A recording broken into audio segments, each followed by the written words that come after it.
چک 126 جنوبی میں قیامت کا سما۔ تفصیلات کے مطابق 26 جنوبی گمن میں ایک گھر میں فوتگی کے موقع پر کھانا تقسیم کیا گیا۔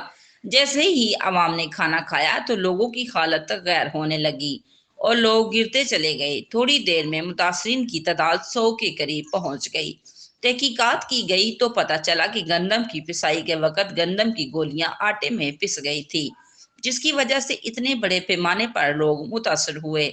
درجنوں کی تعداد میں لوگوں کو ٹی ایچ کیو سلوانی اور اس کے بعد ڈی ایچ کیو سرگودا منتقل کیا گیا۔ تازہ ترین اطلاعات کے مطابق ایک شخص جان بحق ہو گیا۔ مزید تفصیلات کا انتظار ہے۔